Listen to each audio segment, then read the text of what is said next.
Welcome yet again to Pastor Ty's Christmas-themed cultural studies in the Gospel accounts of Jesus' birth Bible study extravaganza.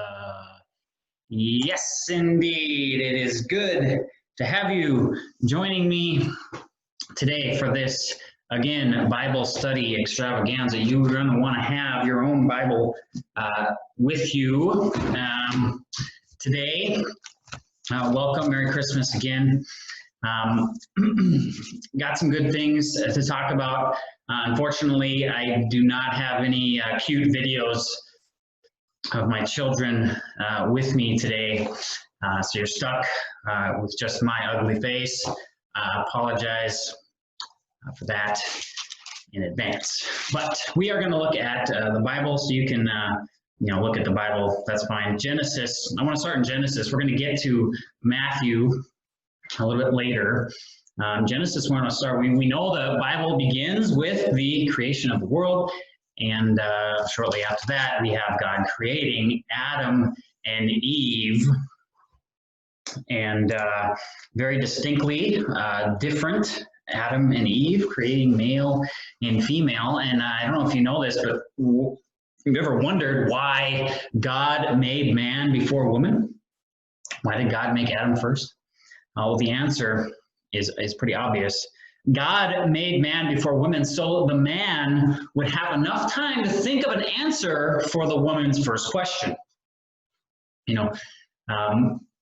That's you won't find that in Genesis, but I'm pretty sure that's how it works.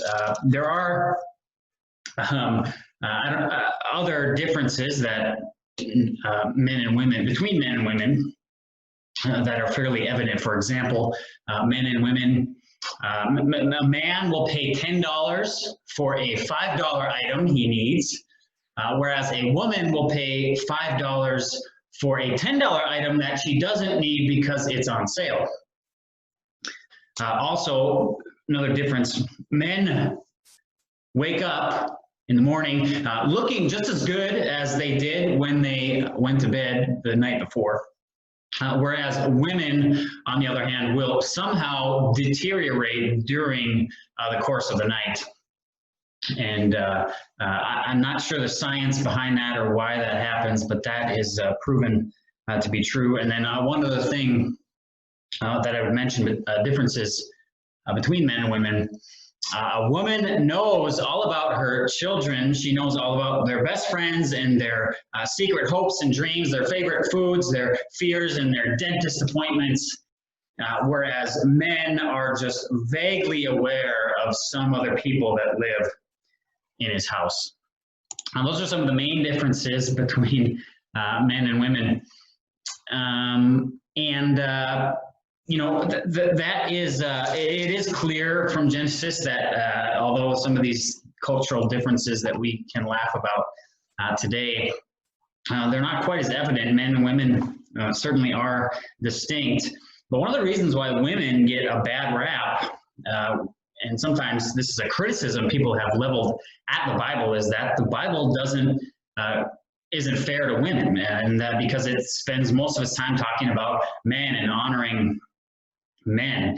For example, shortly after Adam and Eve, and to get to Genesis chapter 5, after Cain and Abel, their first two sons, Genesis chapter 5 begins the first genealogy of the Bible. Now, when I think about genealogies, we see them throughout the Bible. It's essentially this big, long list of names given, descendants of whoever, and so and so. Genealogies contribute something to the storyline that every time we see them in the Bible. And so for Genesis, in this account, after Adam and Eve, it talks about all of the men and who come after Adam and Eve, all their descendants. And it highlights the men particularly. We notice this in Genesis 5. You can read it for yourself. It highlights the fact that male and female are created in verse 2. But from there on, Adam, it says in verse 3, lived 130 years. He fathered a son in his likeness, named him Seth. And then the days of Adam, he fathered Seth, 800, and he had other sons and daughters. It does mention sons and daughters there, verse 4.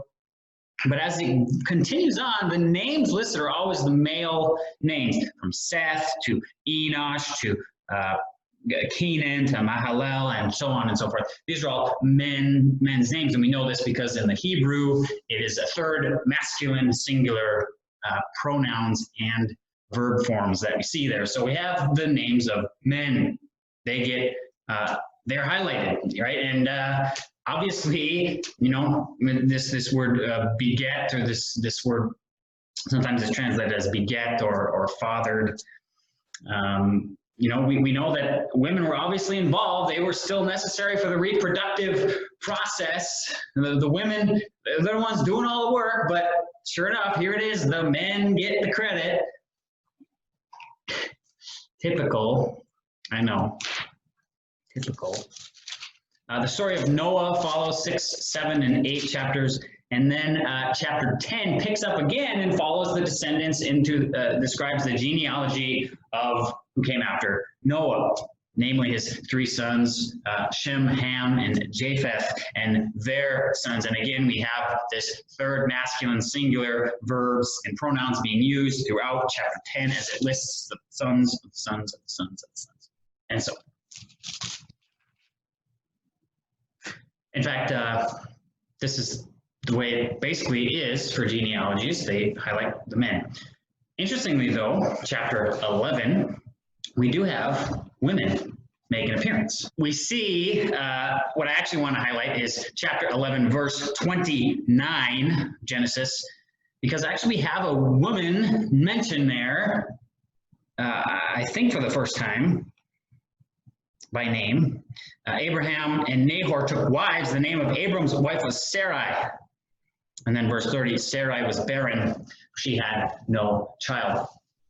Woman mentioned, notice that the reason why a woman is mentioned is because there's something particularly worthy of mentioning about her, namely that she is part of the upcoming story as we get into the coming chapters in 12.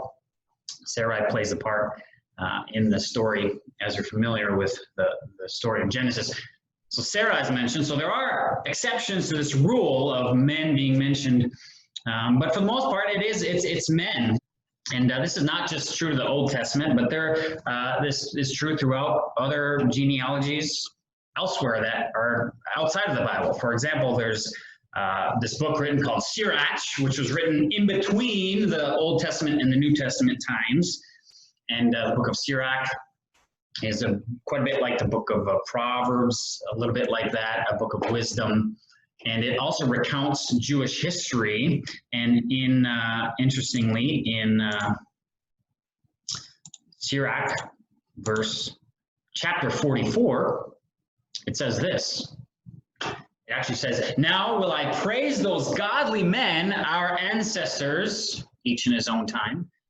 It also mentions men of renown, verse 2, and verse 6, stalwart men, solidly established. And from there on, in this book of Sirach, it lists all of the men of Jewish heritage. Okay, so a very, again, this is typical type of talk for genealogies. One other example that we could mention moving into the New Testament, which would be that there's only 2 genealogies mentioned in the New Testament. One is in Matthew chapter 1, and the other one is in Luke chapter 3. Both of them are giving us the ancestry of Jesus. Luke chapter 3 specifically does only list men, which is what we would expect.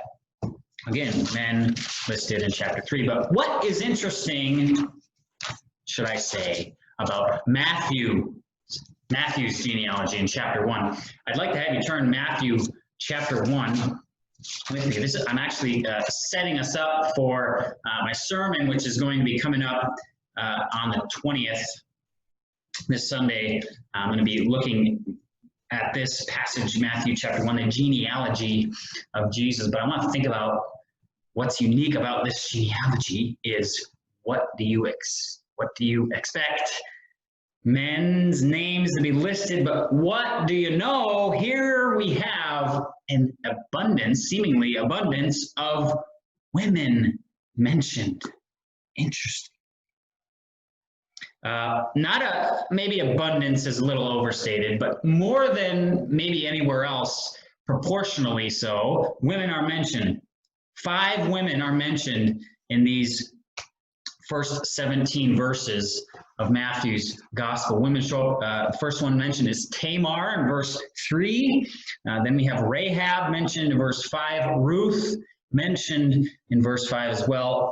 The wife of Uriah, which we know as Bathsheba, she is mentioned in verse 6.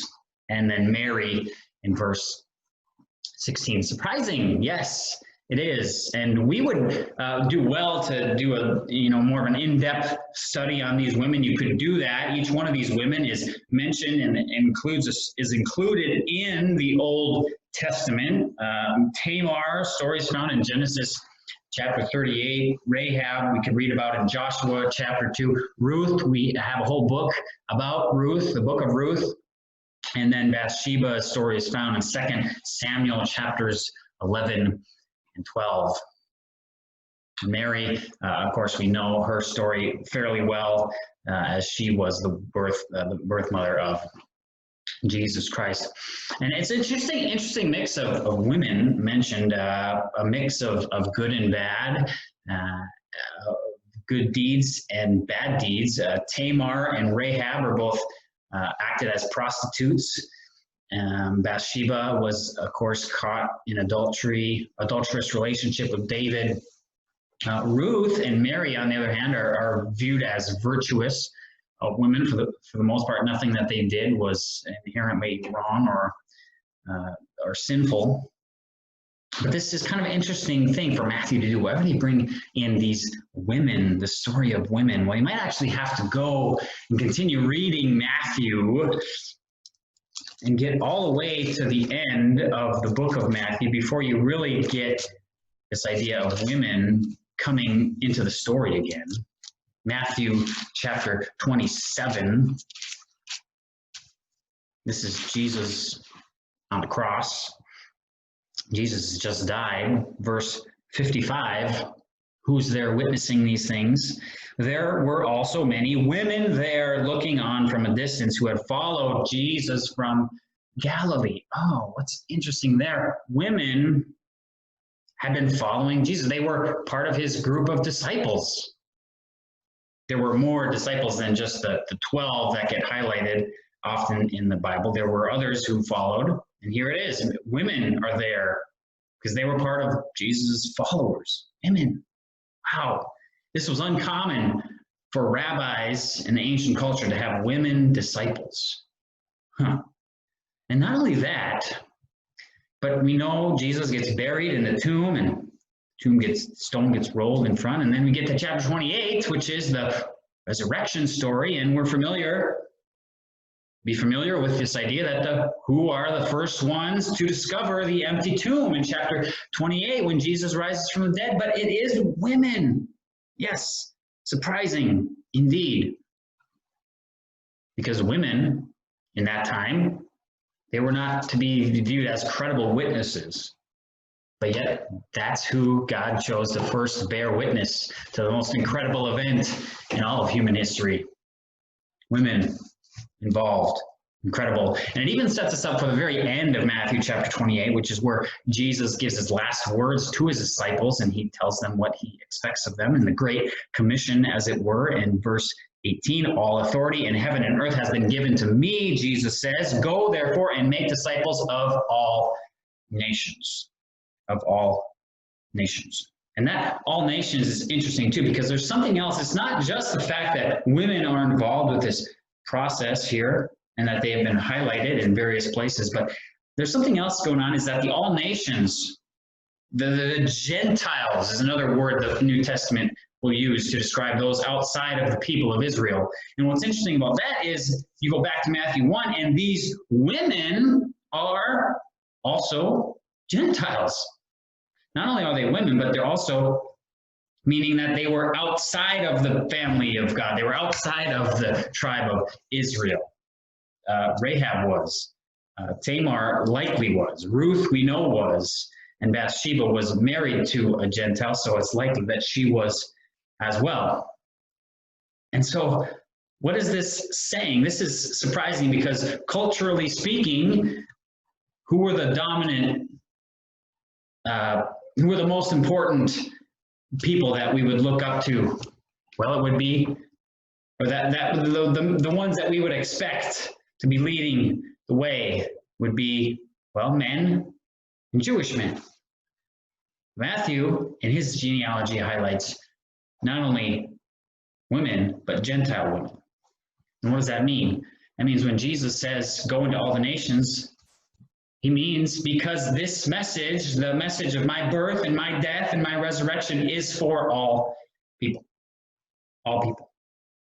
Around the world. All nations. All races. All genders. Both genders. And that brings us to this great verse in Galatians chapter 3. There is neither Jew nor Greek, there is neither slave nor free, there is no male and female, for you are all one in Christ Jesus. And if you are Christ's, then you are Abraham's offspring, heirs to promise. Now, that's not to say that there aren't differences between those groupings. Obviously, yes, there are differences between men and women, and we can laugh about some of those things. But at the end of the day, all of us are in the same boat, whether we're whoever we are.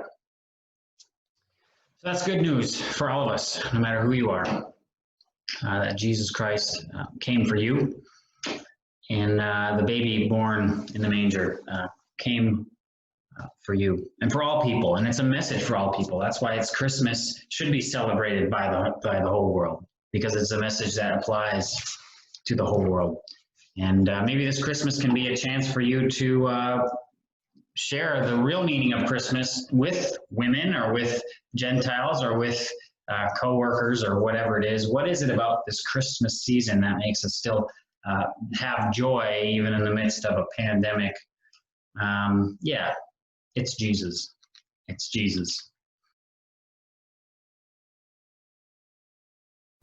A Merry Christmas to you, as many of you are anticipating Christmas coming soon. I thought I'd help you out a little bit and give you a checklist of things to do before Christmas, all right? So if you're feeling a little bit stressed, I'll give you a little list and you can kind of check them off, make sure that you got them all. As you can see here, I have both Mom's list and a list for Dad as well.